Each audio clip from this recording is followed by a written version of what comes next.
Welcome back sa ating Experience Batanes, Episode 3. Ngayong araw na ito, pupunta tayo sa Sabtang Island, Port of Sabtang, kung saan makikita natin ang lumang mga stone houses, makilala ang kultura at mga tao rito, at higit sa lahat, makita ang natatagong ganda dito sa probinsya ng Batanes. na parang Machu Picchu sa Peru. Peru ba yun? Ito. Kasi nga, kung meron man akong souvenir na makukuha dito sa Batanes, Yun na yan. I think ito.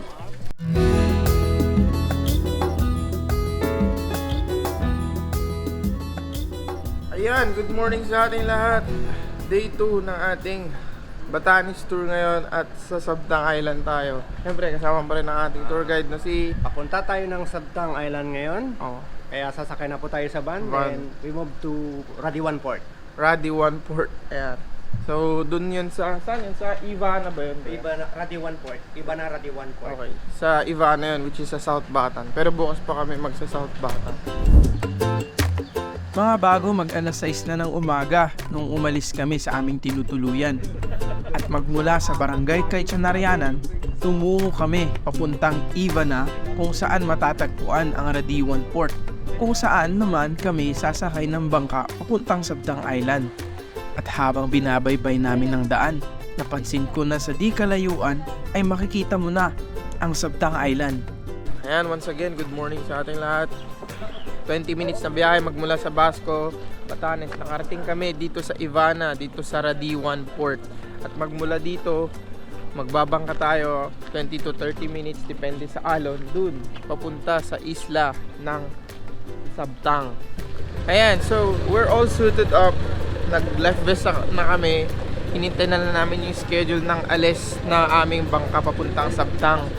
And isa sa mga mapapansin mo dito sa Batanes kapag mapupunta ka rito ay ang mga mural arts kagaya nito. So, sa Basco ang dami ko nang napansin. And ngayon ko lang siya na-realize na ang daming mga mural arts na ganito. Let's appreciate.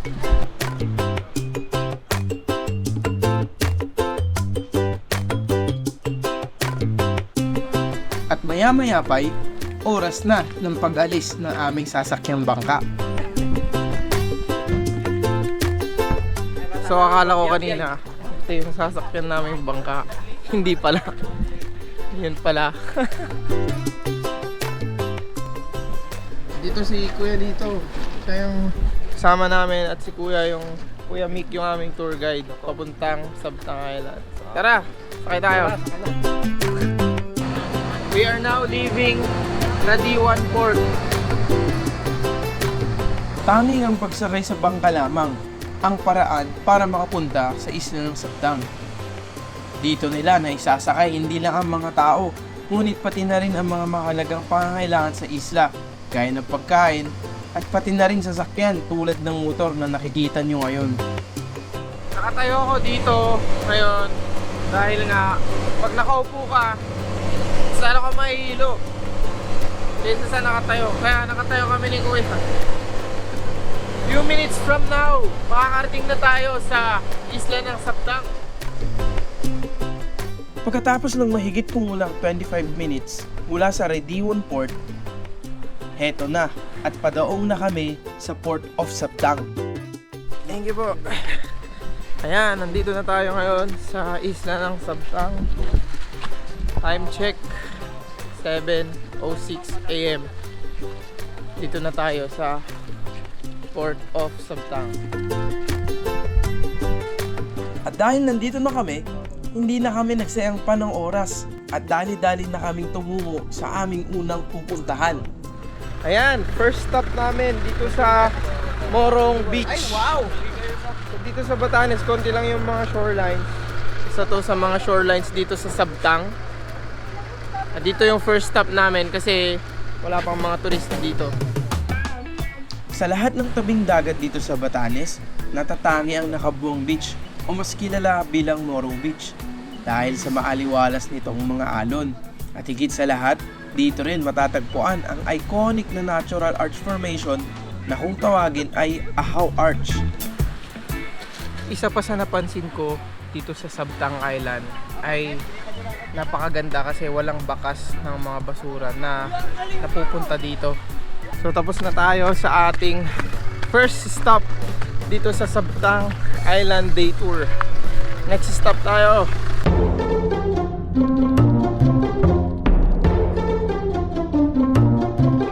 Ayan, wala pa kami sa second stop pero tumigil lang kami dito saglit para mag CR break at saka dito na rin kami bibili ng ibang mga souvenirs na iuwi. Ito po yung souvenir shop dito sa Sabtang. Dito na kami sa may Alteas souvenir shop. Kung mahilig kang mag-uwi ng mga pasalubong, tiyak na dito sa Sabtang ay mahirapan kang mamili ng iuwing pasalubong sa sobrang daming pwedeng pagpilian. Meron silang free taste ng Arius wine, sugar cane wine, tsaka yung mulberry wine. So ito, titesting ko ngayon. Ano to ate yung sa... Mulberry po yan. Mulberry, yung Arius niyo po. Mamaya. Tatlo pala to. Mulberry wine. Try natin.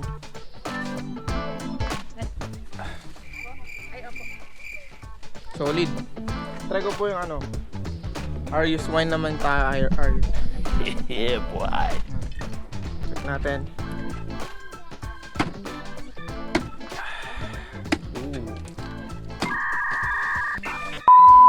Anong tawag dito kaya? Talugong din, kaya lang mas Kalugong. So ito, handcrafted siya. So gawa daw sa... tunay na ibatan po yan. Gawa ng Ibatan. tunay na ibatan. So I'm thinking, kukunin ko to kasi nga kung meron man akong souvenir na makukuha dito sa Batanes. Yun na yan. I think ito kasi ang price nito is supposed to be 2,000. 2,000 pesos. Pero Binigay bibigay na sa ni- akin ni Kuya ng Misis ng 1,500 sa ay, yung kanya. misis pala yung boss niya. I mean, t-shirt is normal, ref magnet is normal, pero ito something new. Kuha na ako ate. May nakita ako sa isang souvenir shop ito. Tinatawag nilang vunong.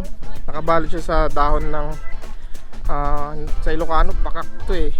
Pansit daw to. So susubukan natin. Ano po? Kabaya leaves. Ito, subukan natin. Ayan, so ito yung tinatawag nilang vunong. Pansit yung nasa loob nito at binalot siya sa dahon ng kabaya. Sa Ilocano, pakak to eh. So, naging food review na, no? Check natin. Bunong. So, may kasama na siyang kalamansi, pansit, tapos tinidor. Tapos dito mo na siya kakainin sa dahon ng ito, dahon na ito. Kain! At habang namimili ka ng souvenirs, ito yung view mo. So, supposed to be CR stop lang kami tapos souvenir stop. Naging part na ng tour namin kasi ang ganda ng view eh. Tapos sa may souvenir shop, pwedeng mag-rent ng traditional na suot. Ito.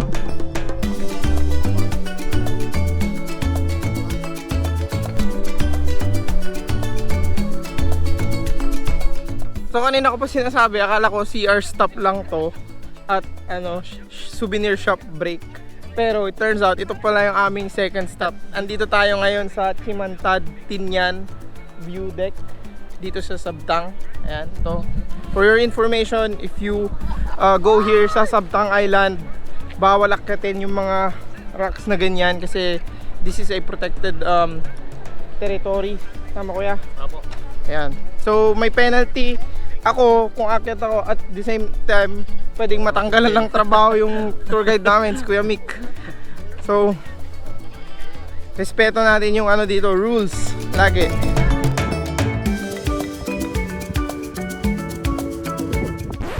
Chamantad pala. View deck ako ng view. Tapos na kami dito sa Chamantad View Point.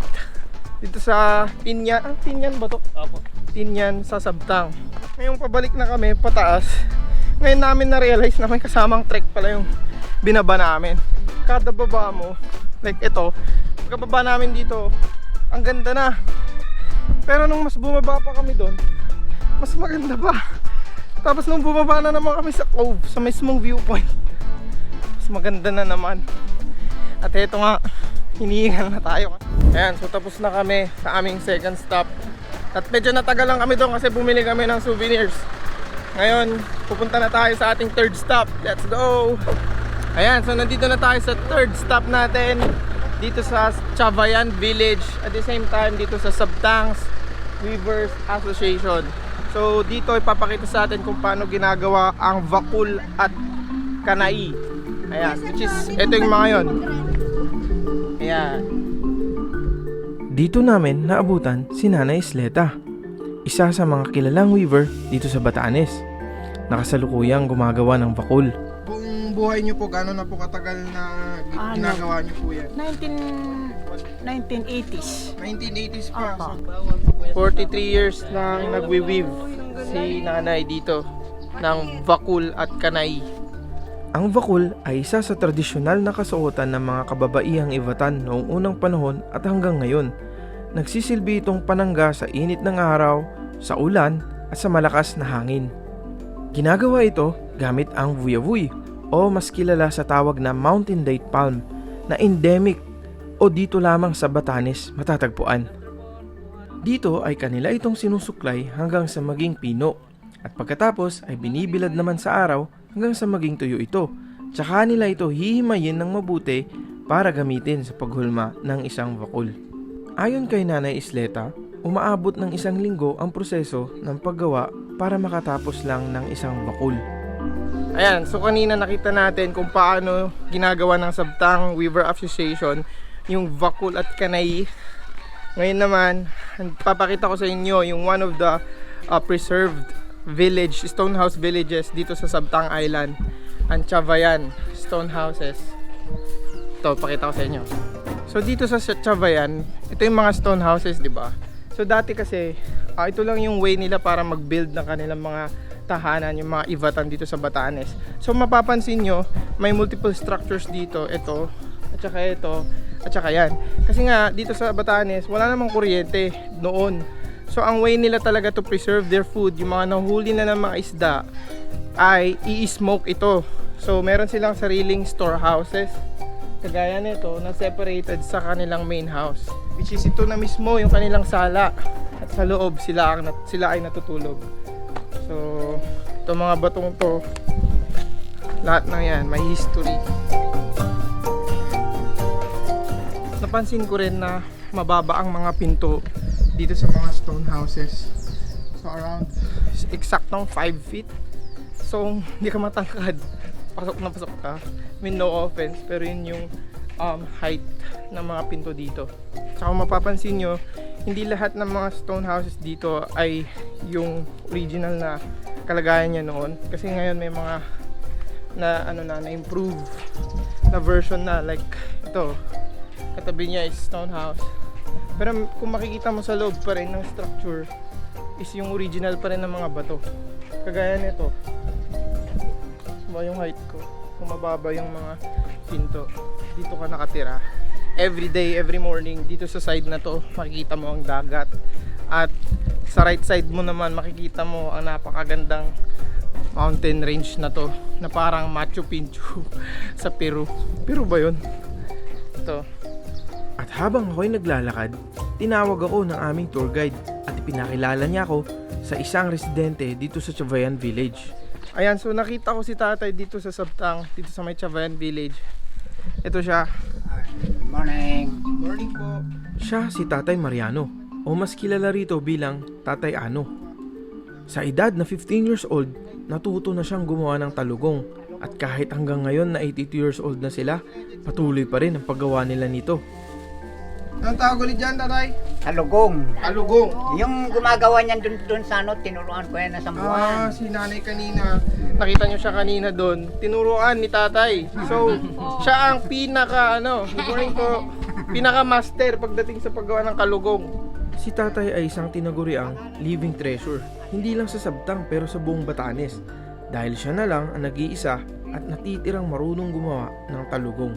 Magkano pong benta nyo pag ganyan po? 215. 1.5. At dahil siya na lamang ang natitirang master weaver, masayang ibinabahagi ni Tatay sa next generation ng mga Ivatan ang kanyang kaalaman sa paggawa nito. Kaya nung tinuruan ako, sabi na, tandaan nyo itong tuturo ko sa inyo, baka balang araw, ay magagamit ninyo. Sa tulong na rin ng Batanes LGU, si tatay ay may pagkakataon na may pasa o ma-preserve ang kanilang paggawa ng tradisyonal na talugong. Ayan, so kung magawi man kayo dito sa Sabtang, bisitahin niyo si tatay. Saludo tayo sa kanya kasi siya, sinishare niya yung skills niya sa paggawa sa next generation, no? Sige po. O sige. Thank you po. Maraming salamat po sa pagbisita. Opo. At happy trip na lang po Thank sa you rin inyo. po sa Ay, yung mga ano. dadat nga nyo doon. Opo. Ayan, let's go! Before the Spaniards came, ito po yung mga first generation house. So made of ano po siya, kogon lang siya, light material. So naisipan nila pag bumabagyo, nasisira siya, tapos prone pa sa sunog. Then eventually po, the Spaniards came, they know how to cook yung lime. So tinuruan po lahat, ano gumawa ng mga, pagdikit-dikitin yung mga bato. So ngayon, ito na po, katabi lang siya, yung pinaka-latest na bahay na po natin. Now you know. Ayan, narinig nyo ang history ng Chavayan Village. Tapos na tayo sa stop natin na to. Papunta na tayo sa next stop natin. So tara, let's go, tuloy natin! Woo!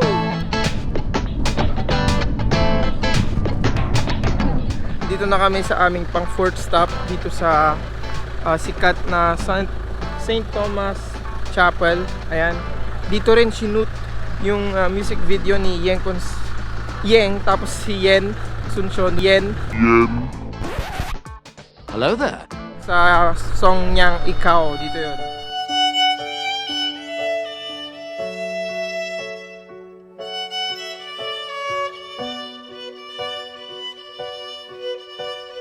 So ito yung sa loob ng St. Thomas Chapel. Ayan.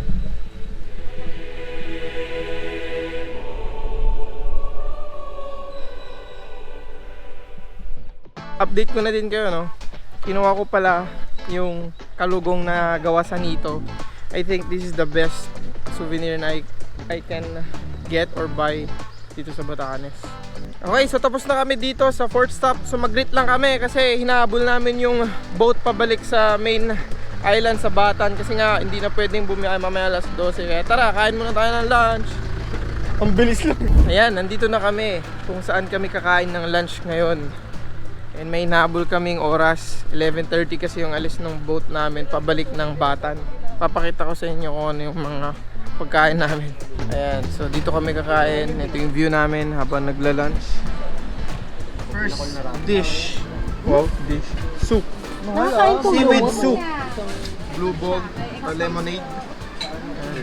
Ano po yan, ate? Rice, yellow. Oh, yun, turmeric rice. Yellow rice siya kasi yung katas nung yellow na luya. Yung ito yung rice namin. Yung soup. Ay, oh. Hintayin natin yung parating pa na pagkain natin. So, ito na yung pagkain namin. Ay, ano to? Kasi Kami dyan. hinihintay yung, actually hinihintay yung menu natin. Tapos, May lalabas pa ba? ano yan? Chapsuy? Lamon muna. Yung isa na...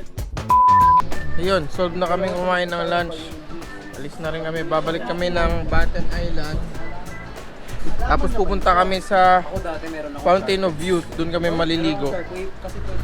Ayan, so nandito na tayo ulit sa Sabtang Port. Pabalik na tayo sa mainland sa Batan. Ayan. So usually kasi hanggang 11:30 lang ang biyahe dahil nga kapag inabutan na ng hapon dito, iba na ang alon sa dagat. Sa maikling panahon na pagbisita namin sa Sabtang, ramdam ko ang lungkot at saya. Nakakalungkot dahil hindi mo alam kung kailan ka ulit makakabisita sa lugar na ito at makita ulit ang mga taong narito kagaya ni Tatay Ano at Nanay Isleta. At kung meron bang sasalo sa kanilang tradisyon. Masaya naman dahil nakita ko ang ganda at kasaysayan ng Sabtang Island at pati na rin ang mga tao rito. Kagaya ng mga stone houses sa Chavayan at sa Vidug, simbolo rin ito ng pagiging matatag ng mga Ivatan sa isla na ito. Till next time, Sabtang!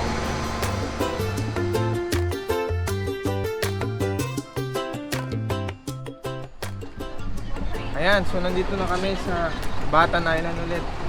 After 25 minutes ata.